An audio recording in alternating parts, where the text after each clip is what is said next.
মসজিদের সেই ভাঙা জানালা দিয়ে আমি ভেতরের দিকে তাকাতেই যা দেখতে পেলাম, এর জন্য আমি মোটেও প্রস্তুত ছিলাম না। বিশ্বাস করেন ভাই, মসজিদের ভেতরে আমি দেখতে পেলাম প্রায় ২-৩ কাতার ভর্তি মানুষ দাঁড়িয়ে আছে, যাদের উচ্চতা ছিল স্বাভাবিক মানুষের থেকে অনেক বেশি।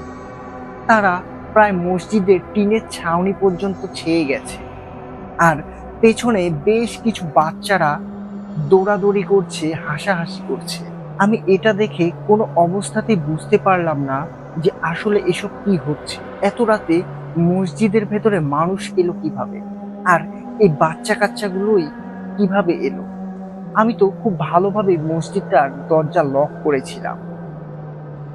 এমন সময় আমার চোখে একটা বাচ্চার চোখ পড়ল। আর বাচ্চার চোখে আমার চোখ পড়তে আমি যা দেখলাম, এতে ভয়ে আমার শিরদাঁড়া ঠান্ডা হয়ে এলো। সেই বাচ্চাটি কোনো সাধারণ বাচ্চা ছিল না। তার চোখগুলো আগুনের ভাটার মতো জ্বলজ্বল করছিল। তার চোখের আলোতে তার চেহারাটা পুরোটা স্পষ্টভাবে বোঝা যাচ্ছিল। আর তার চেহারার ভেতরে কোনো ভয় ছিল না। আমি এটা দেখে একটুও ভয় পেয়েছিলাম না। হঠাৎ করেই আমি দেখলাম সে বাচ্চাটি আমার দিকেই এগিয়ে আসছে।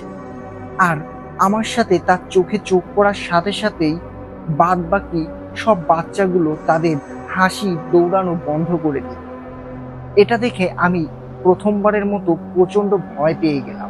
আর এক দৌড়ে নিজের ঘরের ভেতরে চলে গেলাম।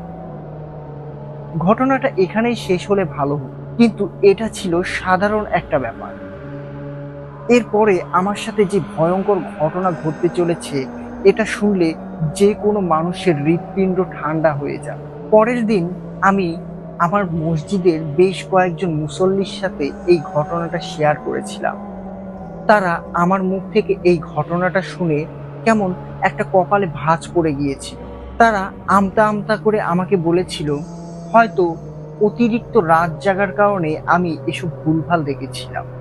তারা সম্পূর্ণ ব্যাপারটা এড়িয়ে গেল আমার কাছ থেকে। এভাবে আরো ২টা দিন কেটে গেল। এর ভেতরে আর কোনো কিছু ঘটেনি। আমিও জিনিসটা খুব স্বাভাবিকভাবেই নিয়েছিলাম। হয়তো পড়াশোনার চাপ আর রাত জাগার কারণে আমি এরকমটা হ্যালোসিনেট করেছিলাম।